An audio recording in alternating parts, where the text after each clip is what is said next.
The medical station floated in the neutral zone between three major star systems, a place where species from across the galaxy came when they needed help. Dr. Velix had worked here for 30 years, treating everything from simple infections to complex surgeries on beings whose biology would have seemed impossible just a century ago. The Centaurian physician had seen it all, or so he thought. The examination room was quiet except for the soft hum of medical equipment. Velix adjusted his reading glasses, a habit he kept from his younger days even though his eyes had been enhanced years ago. The next patient file appeared on his screen, and he read through the basic information. Name Jake Morrison, species human, reason for visit, workplace injury. Velix had heard of humans, of course. They were relatively new to the galactic community, having joined the Allied systems only 15 years ago. They seemed friendly enough, always smiling and eager to help. Many of them worked in jobs that other species found too dangerous or too boring: mining operations, deep space exploration, security work on frontier stations. Velix had treated a few humans before, though never for anything serious. They seemed remarkably sturdy for such a young species. The door slid open and Jake Morrison walked in. He was tall by galactic standards, though apparently average for his species. He had dark hair, bright eyes, and wore the standard coveralls of a cargo hauler. He was smiling, which Velix found reassuring. Injured patients were usually in distress. "Hey, Doc," Jake said, his voice cheerful. "Sorry to bother you with this. It's probably nothing, but my supervisor insisted I get checked out after the accident." Velix gestured to the examination table with one of his forearms. "Please, sit. Tell me what happened." Jake hopped onto the table with ease, though Velix noticed a slight wince cross his face. "We were moving some cargo containers and one of them shifted. I got pinned against the wall for a few seconds before the guys pulled it off me. Hit my side pretty hard. Hurts a bit when I breathe deep, but I'm sure it's just bruising." The doctor nodded and picked up his medical scanner. "Let us see what we are dealing with. Please remain still." The scanner hummed as it passed over Jake's torso, and Velix watched the readings appear on his screen. His eyes widened. The human had a fractured rib, significant internal bruising, and what appeared to be minor lacerations to several internal organs. By any reasonable standard, this patient should be in severe pain, possibly in shock. Yet Jake sat there, swinging his legs slightly, looking at his datapad. "How is your pain level?" Velix asked carefully. Jake shrugged. "Maybe a 5 out of 10? 6 when I move wrong. Nothing too bad, 5 out of 10. Velix had treated a Vryn patient last week who rated a sprained ankle as an 8. This human had broken bones and internal injuries and called it a 5. "I see," Velix said slowly. "Well, you do have a fractured rib and some internal trauma. I will need to access your species' medical database to determine the proper treatment protocol. This is standard procedure." "Sure, no problem," Jake said, pulling out his identification chip. He handed it to Velix. "Do what you need to do, Doc." Velix inserted the chip into his terminal and requested access to the human medical files. The screen flickered for a moment, then turned bright red. Large text appeared. "Classified Deathworld Protocol Level 5 clearance required." The doctor stared at the screen. In 30 years, he had never seen a classification like this. Every species in the Alliance had their medical information available to licensed physicians. It was basic medical ethics. He tried again, thinking perhaps there was a technical error. The same message appeared, but this time with an additional warning. "Extreme caution, review psychological preparation materials before proceeding. Contact station administrator for clearance authorization." "Is something wrong?" Jake asked, noticing the doctor's expression. "I am not certain," Velix admitted. "Your medical files are restricted. I have never encountered this before." Jake laughed. "Oh yeah. I forgot they do that. It's kind of a weird thing. Something about not wanting to freak out new doctors or something. It's really not a big deal. Just call security, they'll unlock it for you. Not a big deal?" Velix's scales rippled with uncertainty. He pressed the communication button on his desk. "This is Dr. Velix in Examination Room 7.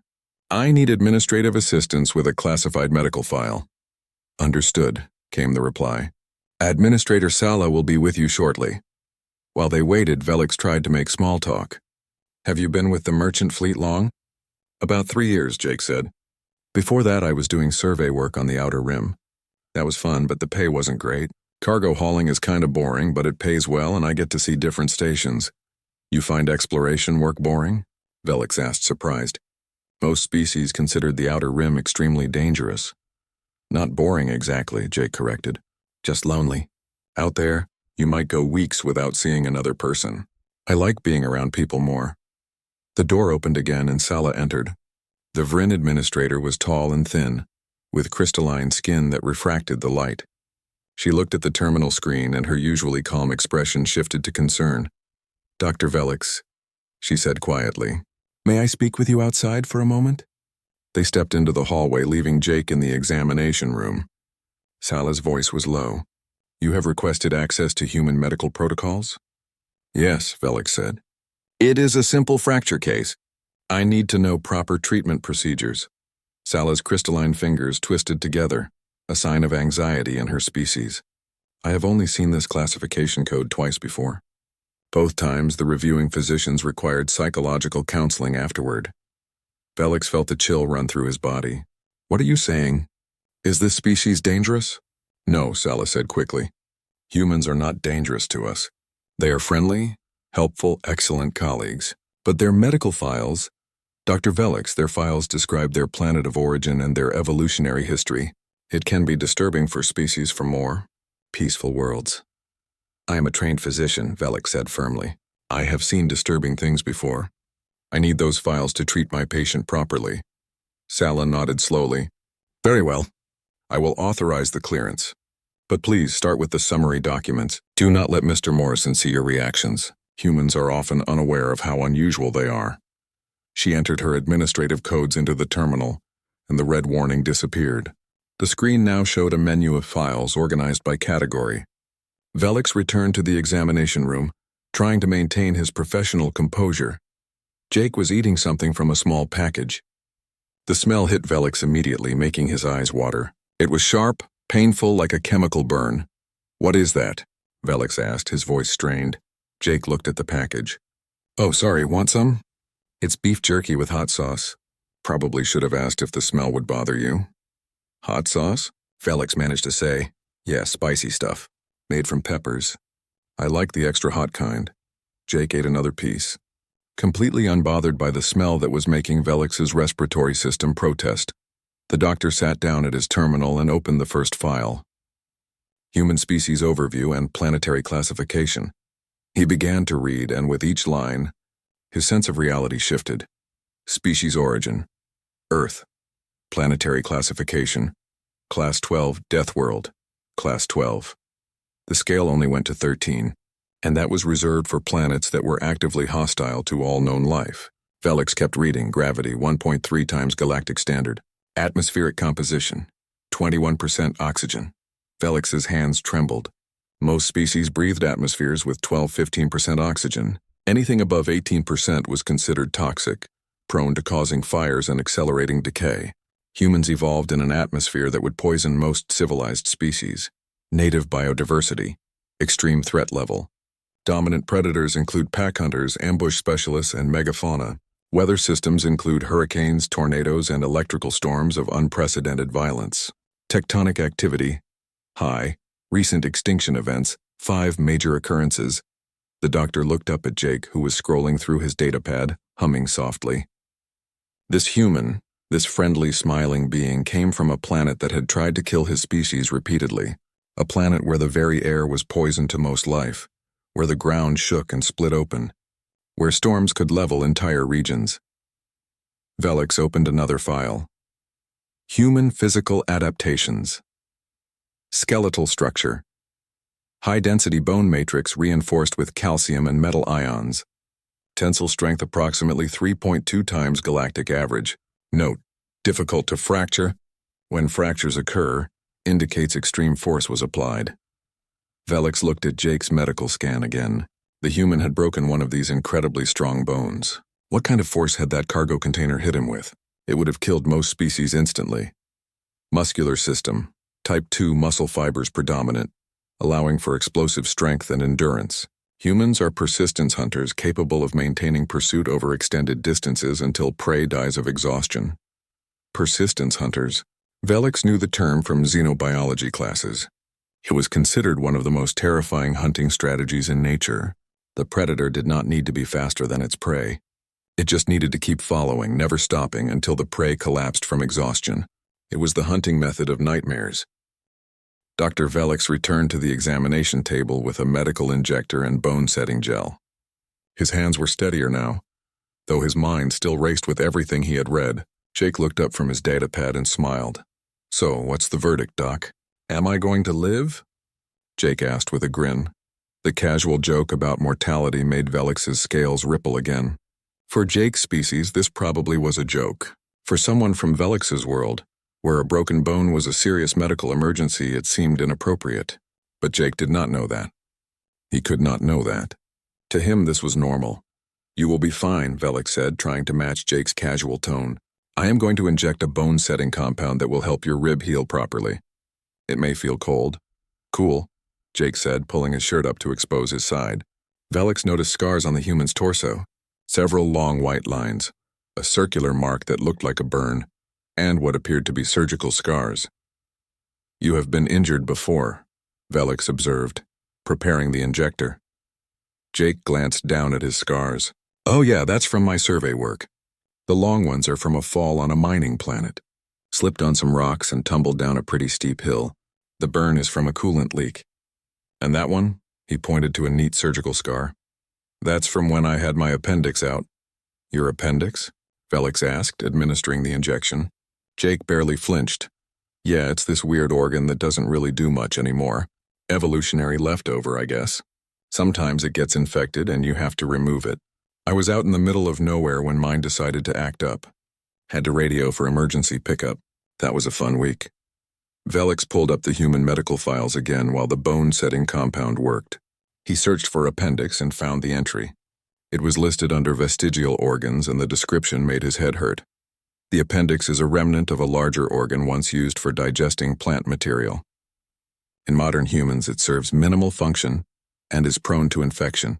If infected, the organ can burst, releasing bacteria into the abdominal cavity. Without treatment, this condition is fatal. Note: humans evolved this obvious design flaw due to rapid environmental adaptation. Design flaw: humans had organs that could randomly try to kill them. Velix moved on to another section of the file, morbidly curious now. He found a list titled Common Human Medical Conditions and started reading. Allergies. The human immune system sometimes identifies harmless substances as threats and attacks them, causing symptoms ranging from mild discomfort to anaphylactic shock. Humans can be allergic to food, plants, animals, and environmental factors. Some humans carry medication to prevent their own immune system from killing them. Velix looked at Jake. "Do you have any allergies, Mr. Morrison?" "Oh yeah, I'm allergic to shellfish," Jake said. "Makes my throat swell up if I eat it. I just avoid it. Not a big deal, not a big deal." His body would try to kill him if he ate the wrong food, and he considered it not a big deal. Velix continued reading. The list went on. Autoimmune disorders where the body attacked itself. Cancers where cells grew out of control. Genetic conditions passed down through families. Dozens of ways the human body could malfunction. But then he found another section. Healing and recovery. Human healing factor is remarkable by galactic standards. Minor cuts and abrasions heal within days. Broken bones typically mend in 4 to 8 weeks. The liver can regenerate from as little as 25% remaining tissue. Skin tissue regenerates constantly. Humans shed and replace their entire outer skin layer approximately every month. They shed their skin, like reptiles. Velix unconsciously brushed his own scales, which he would keep his entire life unless damaged. Immune system. Highly aggressive. Uses combination of physical barriers, chemical weapons, and specialized attack cells to eliminate threats. The human immune system has memory function, allowing it to recognize and respond to previously encountered threats more effectively. Note: human immune response can be extreme. Fever responses of 38-40 degrees Celsius are common and considered acceptable. 40 degrees. Velix's species began experiencing organ damage at 35 degrees. Humans regularly heated their bodies to temperatures that would kill him, just to fight off infections. A new message appeared on Velix's screen. It was from station security. "Dr. Velix, this is Officer Kyle Chen. Administrator Sala informed me you are treating a human patient and may need clearance assistance. I am available if you have questions about human medical protocols." Another human was offering to help him understand humans. Velix considered declining, but his curiosity was overwhelming now. He typed back, "Thank you, Officer Chen. I may have questions after I complete this treatment." He turned back to Jake, who was now scrolling through what appeared to be photos of landscapes. Velix caught glimpses of towering cliffs, vast oceans, and dense forests. "What are you looking at?" Velix asked, applying the bone-setting gel to Jake's side. "Oh, just trip planning," Jake said, turning the pad so Velix could see. "I have some leave time coming up, and I'm thinking about going back to Earth for a bit. Maybe do some hiking in the mountains. I miss the fresh air." The image on the screen showed mountains that reached impossible heights, their peaks covered in white substance. Snow, Velix remembered. Frozen water that fell from the sky. "You enjoy climbing mountains?" Velix asked, wrapping Jake's torso with a support bandage. "Yeah, it's great exercise. Plus the views are amazing. There's something about being up high, you know? Makes you feel alive. Makes you feel alive." By deliberately putting himself in danger, Velix wanted to understand this mindset, but it was so alien to him. His species built their cities on flat, stable ground. They avoided heights. They certainly did not climb mountains for fun. "All done," Velix said, stepping back. "The bone-setting compound will help your rib heal. Keep the bandage on for 3 days. Avoid heavy lifting for at least 2 weeks. The pain should decrease within a few days." 2 weeks? Jake looked disappointed. "I'm supposed to get back to work in 3 days. Mr. Morrison, you have a fractured rib. You need rest." "It's just a cracked rib, Doc. I'll take it easy, I promise. Light duty only." Velix wanted to argue, but he checked the human medical files again. There was a section on recovery times that included a note. "Human patients often resist medical advice to rest. This is cultural as well as biological. Humans are built for constant activity, and forced inactivity causes psychological distress. Some compromise may be necessary." "Light duty only," Velix said firmly. "No heavy lifting. No climbing. No running." "Deal," Jake said, hopping off the examination table. He moved carefully, but showed no signs of the pain he should be experiencing. "Thanks, Doc, you're great." Jake left the examination room and Velix slumped into his chair. He needed to understand more. He opened a communication channel to security. "Officer Chen, this is Dr. Velix. Do you have time to speak with me?" "Sure thing, Doc," came the reply. "Want me to come to your office?" "Please." 10 minutes later, Kyle Chen arrived. He was shorter than Jake, but built more heavily, with muscle definition visible even through his uniform. He had dark hair cut very short and carried himself with the precise movements of someone trained in security work. "Thanks for seeing me," Velix said, gesturing to a chair. Kyle sat down and Velix noticed the chair groaned slightly under his weight. Humans were dense, he remembered. Heavy bones and muscles. "No problem," Kyle said. "I figured you might have some questions after reading the files." "Most doctors do." "Most doctors?" Velix asked. "How often does this happen?" Kyle smiled. "More often than you'd think. We have about 200 humans on this station now. Every time one of us gets hurt or sick, there's a doctor who has to go through this. The classification exists because, well, humans tend to freak people out once they know the details." "I am not freaked out," Velix said, then reconsidered. "Perhaps a little disturbed. Your species is very unusual." "Yeah, we get that a lot," Kyle said easily. "Look, I know it seems scary when you read it all at once. Class 12 Deathworld, aggressive immune systems, all that stuff. But from our perspective, it's just normal life." "Normal," Velix repeated. "Officer Chen, your planet has weather systems that could destroy cities. You have predators that hunt in packs. You evolved to survive by outrunning your prey until it died. How is any of that normal?" Kyle leaned back in his chair. "Because that's what we grew up with. Like, okay, you're from Centauri Prime, right? I've seen pictures. Beautiful planet. Gentle weather, low gravity, lots of safe places to live. That's normal for you." "Yes," Velix agreed.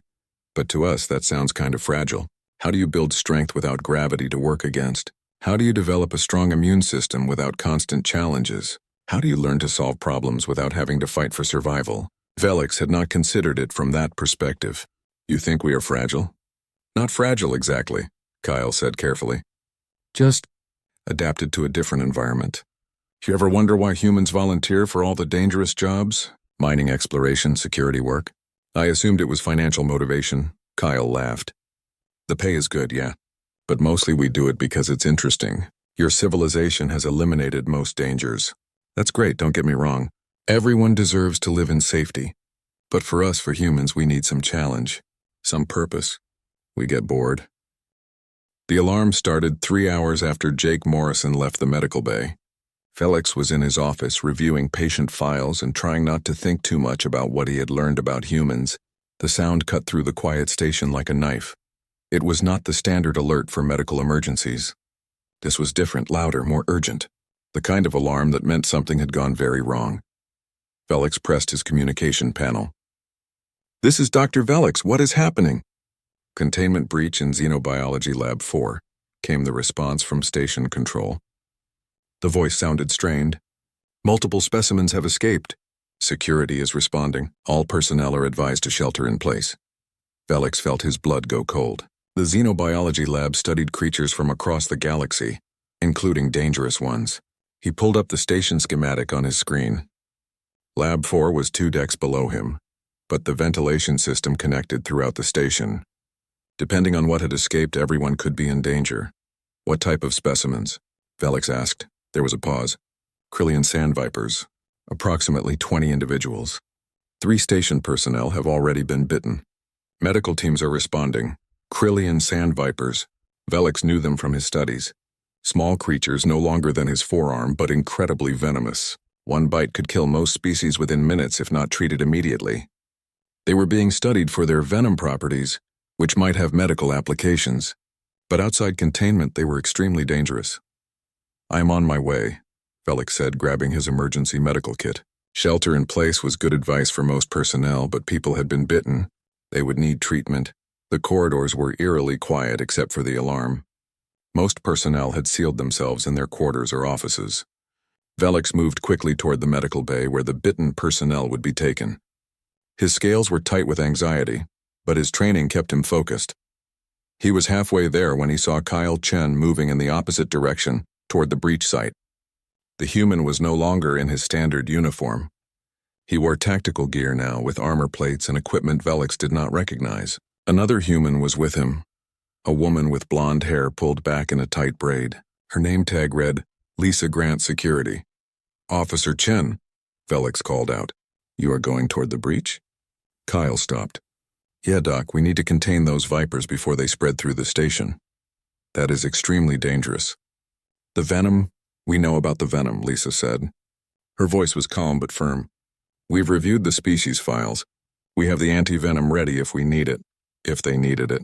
They were talking about creatures that could kill with one bite, and they spoke as if it were a minor inconvenience. "Have you found them yet?" Velix asked. "2 so far," Kyle said. "We're tracking the others. They're probably hiding in warm places. Ventilation systems, mostly. How are you tracking them?" Lisa held up a device that looked like a standard scanner but modified. "Heat signatures. We tuned it to pick up their body temperature range. It's not perfect, but it helps." Velix was impressed despite his concern. "That is clever." "Thanks," Kyle said. "Look, Doc, you should get to the medical bay. We'll handle this." As if to punctuate his words, a communication came through on Kyle's radio. "Chen, this is Martinez in Section 7. I found 3 more, but they're in the ventilation shaft. I can't reach them." "On my way," Kyle responded. He looked at Velix. "Sorry, Doc, duty calls." They moved off at a run, their boots making surprisingly little noise despite their speed. Velix continued to the medical bay, his mind racing. He arrived to find organized chaos. The 3 bitten personnel were already being treated by other doctors. All 3 were in bad shape, their bodies reacting violently to the venom. Dr. Terrace, a Vryn physician, looked up as Velix entered. "Thank the makers you are here.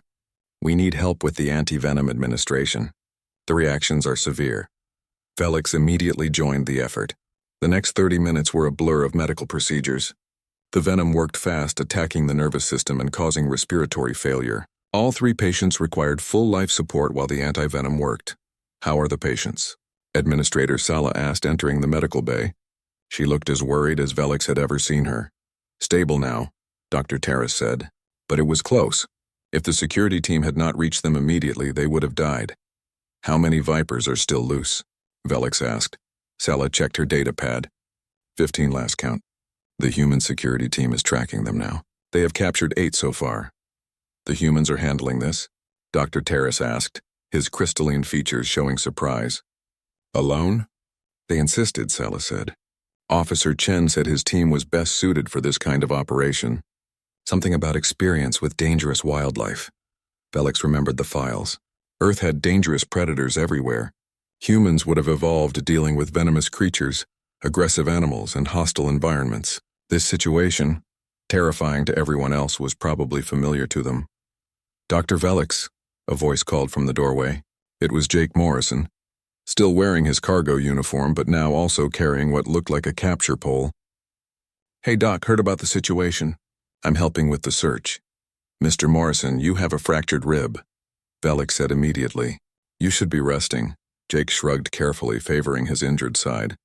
"I'm being careful. Plus, we need all hands on deck for this. Those vipers could hurt someone." "They could hurt you," Velix pointed out. "Maybe," Jake admitted, "but I've dealt with venomous snakes before.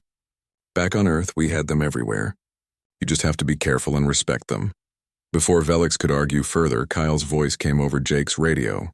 "Jake, you read me?" "Yeah, Kyle, what do you need?" "We have a cluster of 5 vipers in the cargo bay ventilation system. Think you can help us flush them out?" "On my way," Jake said. He looked at Velix. "Sorry, Doc, gotta go." Velix made a decision that surprised himself. "I am coming with you." "Doc, that's not—" "You are injured," Velix said firmly. "If you are going into a dangerous situation, you should have medical support nearby." "I am coming." Jake studied him for a moment, then nodded. "Okay, but stay behind us, all right? And if I tell you to run, you run." They moved through the corridors quickly. Jake's radio crackled with constant updates as the human security team coordinated their search. They spoke in short, efficient sentences, communicating more with fewer words than Velix would have thought possible. The cargo bay was massive, filled with containers and equipment. Kyle and Lisa were there, along with 2 other humans Velix had not met. They had set up a perimeter around one of the ventilation access points. "They're in there," Lisa said, pointing to the vent. "We can hear them moving. We need to block the other exits so they can only come out here." "On it," one of the other humans said, moving to position. Jake joined them, taking a position with his capture pole. Velix watched from a safe distance, medical kit ready. He had never seen humans work like this before. In the station, they were friendly and casual. Now they moved with precision and focus, every motion efficient and purposeful. "Ready," Kyle said, opening the vent in 3, 2, 1. The vent cover came off, and immediately Velix saw movement. The first Viper emerged, its scaled body moving with frightening speed. But Lisa was faster. Her capture pole snapped forward, pinning the creature before it could strike. She lifted it smoothly and deposited it into a containment box. "One down," she said calmly. 2 more Vipers came out together. Jake and Kyle moved simultaneously, their poles working in coordination. Within seconds, both creatures were secured. The 4th Viper tried to escape through a gap in the equipment. One of the other humans, a man whose name tag read Danny Foster, intercepted it. The Viper struck at him, its fangs flashing. Danny's arm jerked back, but his hand shot forward again, catching the Viper just behind its head. "Got it," he said. But Velix saw blood on Danny's glove. "You were bitten," Velix called out. "Just a scratch," Danny said, securing the Viper. "Didn't get through the glove all the way." "Let me see," Velix insisted, moving forward despite his fear. Danny held out his hand. There were puncture marks through the thick glove, and blood was visible. The venom had definitely entered his system. Velix prepared an anti-venom injection. "This will hurt," Velix warned. "They all do," Danny said with a slight smile. "Do what you need to, Doc." Velix administered the injection. Danny barely flinched. While Velix worked, the team captured the 5th Viper. "That is the cluster," Kyle said. 10 more to find. "Jake, you good?"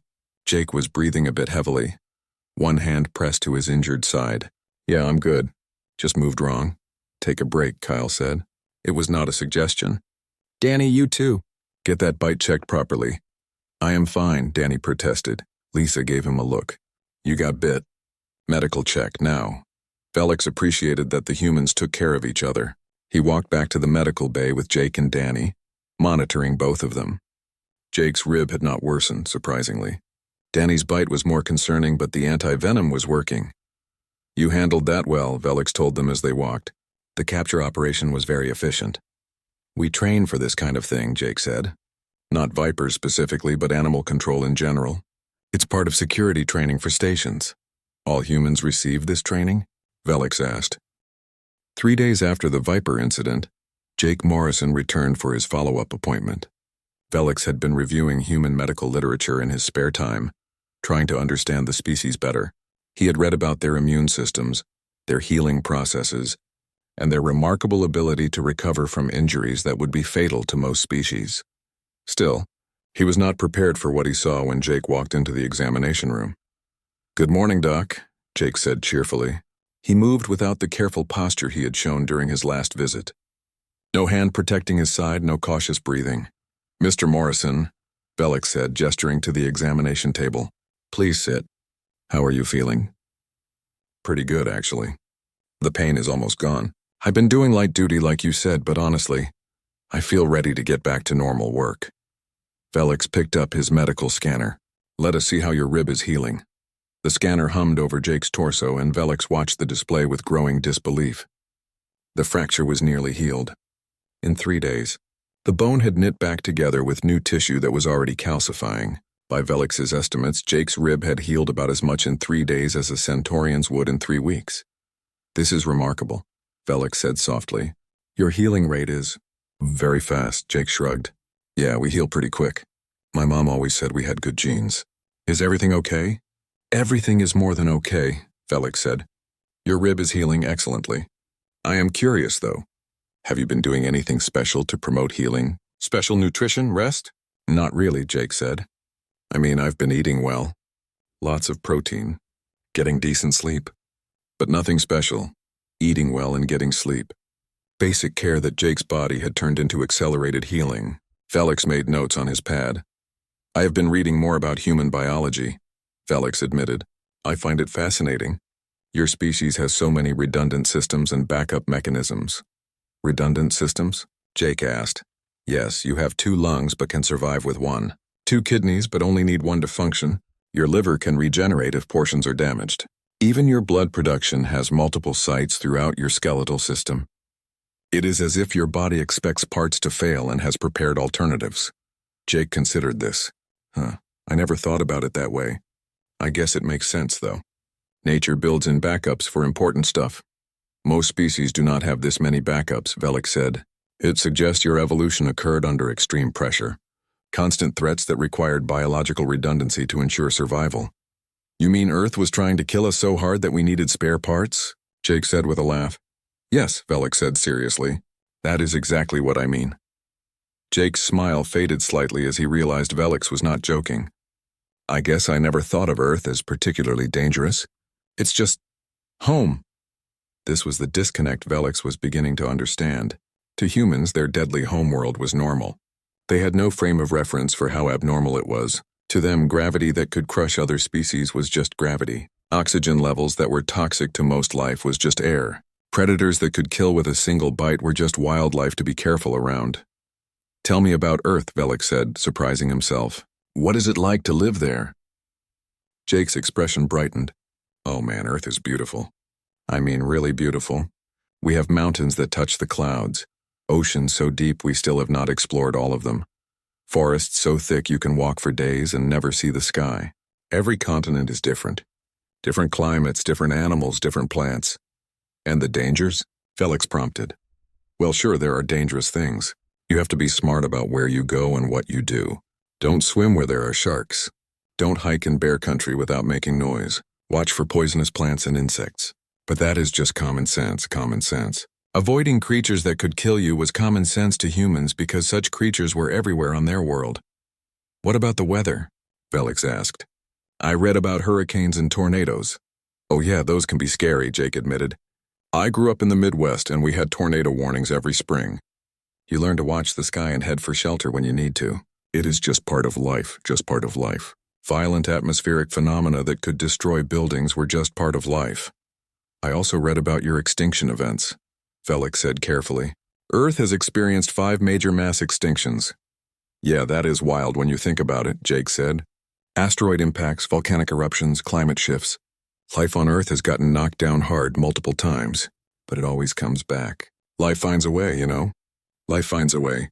The unofficial motto of a species that refused to die no matter what their planet threw at them." "Mr. Morrison," Velix said slowly, "do you understand how unusual your species is? How remarkable. Jake looked uncomfortable. I don't know about remarkable. We are just people trying to live our lives and do our jobs. You heal from injuries in days that would take others weeks. You survive venom that kills most species. You consume poison for pleasure. Your planet has tried to kill you repeatedly and you are still here. That is remarkable. When you put it that way, it sounds impressive, Jake said with a slight smile. But we are not special. We just adapted to where we came from. Any species would do the same. This was another pattern Velix had noticed. Humans did not see themselves as exceptional. They saw their abilities as normal and were often surprised when other species found them impressive. It was a kind of humility, or perhaps ignorance, that made them easy to get along with despite their intimidating capabilities. I wanted to ask you something, Velix said. During the Viper incident, you came to help despite being injured. Why? Jake looked confused by the question. Because people needed help. There were dangerous creatures loose on the station. We had to contain them. But you were injured. You could have rested. Let the healthy security personnel handle it. I guess I could have, Jake said. But I was able to help, so I did. That is just what you do, right? When there is a problem, you help solve it if you can. When there is a problem, you help solve it if you can. Such a simple philosophy, but it explained so much about human behavior. They saw problems and felt compelled to fix them. They saw danger and felt compelled to confront it. They saw people who needed help and felt compelled to provide it. Your species is very community-oriented, Velix observed. I suppose so, Jake agreed. Humans are social creatures. We do better in groups. Always have. Back on Earth, the tribes and communities that worked together survived. The ones that did not, well, they did not make it. Evolution through cooperation. Another piece of the puzzle. Humans were dangerous individually, but their real strength came from working together. They had learned that lesson over millions of years of surviving on a world that gave them no other choice. A thought occurred to Velix. Mr. Morrison, may I ask a personal question? Sure, Doc. Why did you leave Earth? Why come out here to work on space stations and cargo ships? Jake leaned back on the examination table, thinking, lots of reasons, I guess. The pay is good. I wanted to see new places, meet new people. But mostly, I wanted to be part of something bigger. Earth is great, but it is just one world. Out here there are thousands of species, millions of worlds, endless possibilities. How could I not want to be part of that? You were not afraid? Velix asked. Coming to live among alien species? A little nervous at first, Jake admitted. But not afraid. I mean, I figured if we could all talk and work together, we would be fine. And I was right. You guys are great. Different from humans, sure, but that makes it interesting. Velix felt a warmth in his chest. This human. This being from a death world who could survive things that would kill Velix without effort, thought that Velix and his people were great. It was humbling and touching at the same time. I am glad you came, Velix said sincerely. The galaxy is better with humans in it, Jake smiled. Thanks, Doc. That means a lot. After Jake left, cleared for full duty, Velix found himself thinking about their conversation. He had learned something important about humans today. They were not just physically remarkable. They were mentally and emotionally remarkable too. They faced danger without fear because they had been facing danger their entire evolutionary history. They helped others because cooperation was how they survived. They did not see themselves as special because, to them, their abilities were just normal adaptations to their environment. But most importantly, they were kind. Despite coming from a world that had tried to kill them, despite having the capability to be the galaxy's most feared predators, they chose to be friends. They chose to help. They chose to be part of something bigger than themselves. Velix was adding notes to his files when Kyle Chen appeared at his door. Doc, got a minute? Kyle asked. Of course, Officer Chen, please come in. Kyle entered and sat down. He looked thoughtful. I wanted to thank you for helping during the Viper incident. You did not have to come with Jake, but you did. It was my duty, Velix said. And Mr. Morrison was my patient. Still, it took guts. Those Vipers could have hurt you worse than they could hurt us. Velix nodded. I am aware. But I have been learning from your species.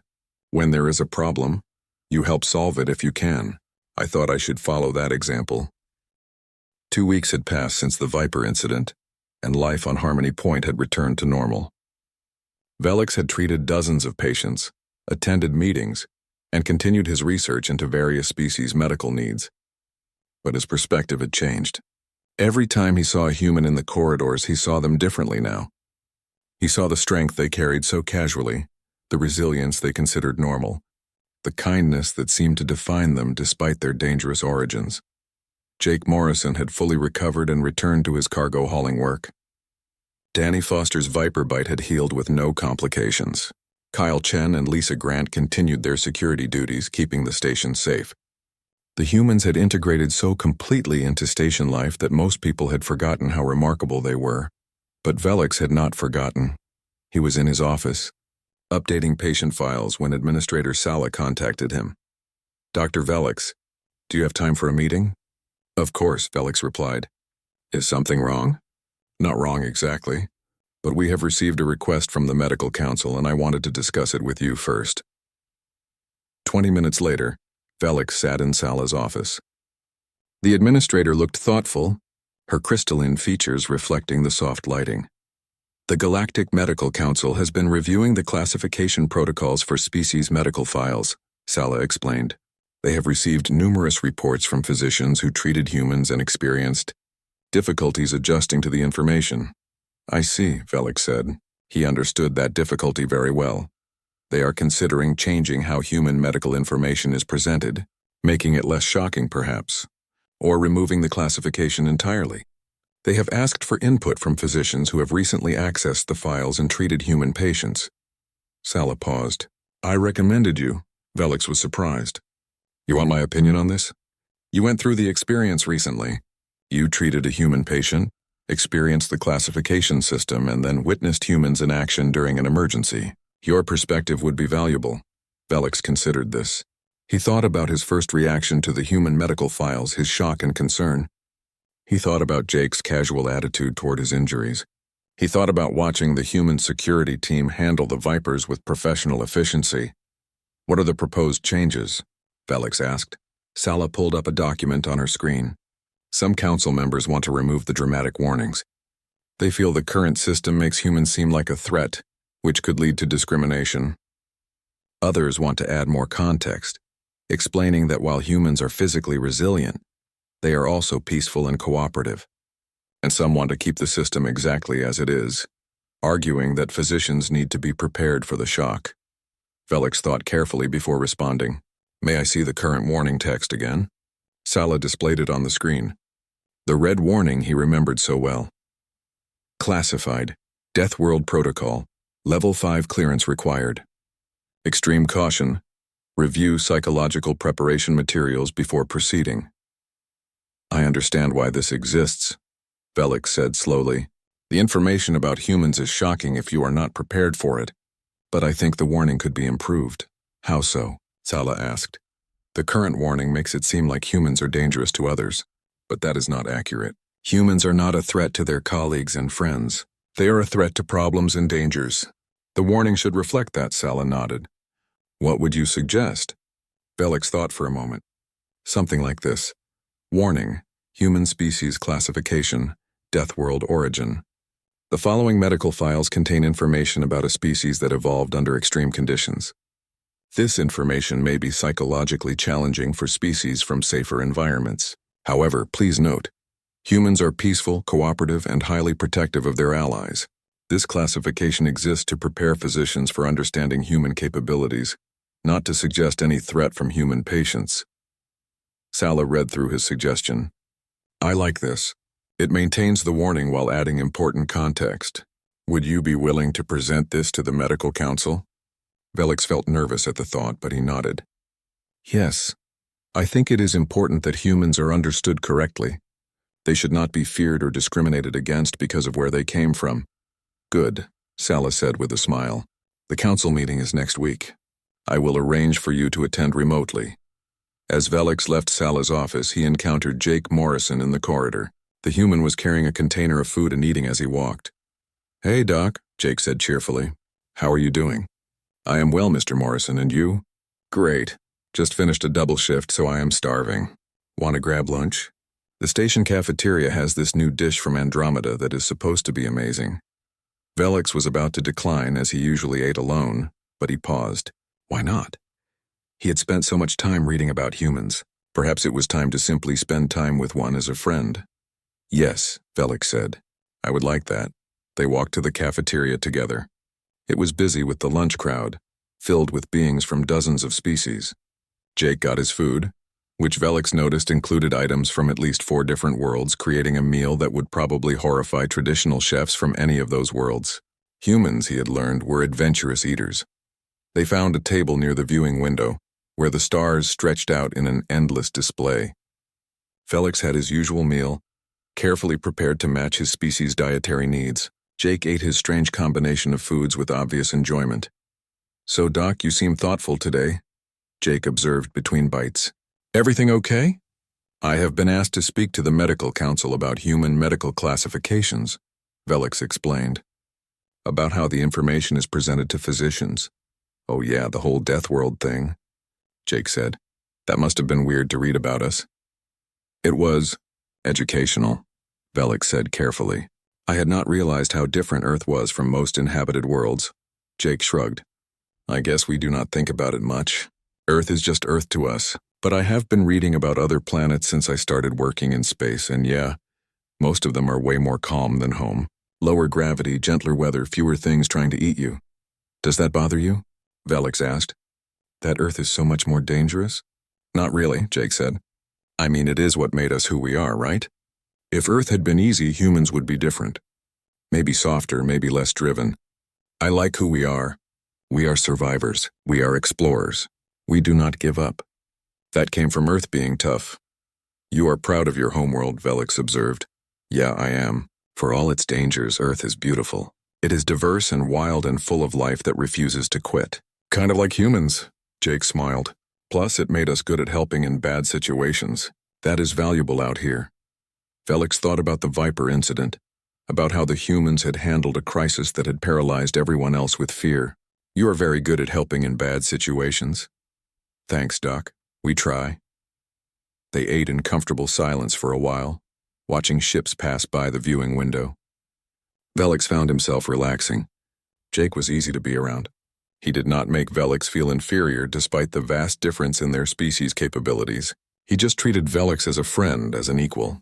Can I ask you something? Jake said after a while. Of course. When you first read about humans, about all the Deathworld stuff and our capabilities, were you scared of us?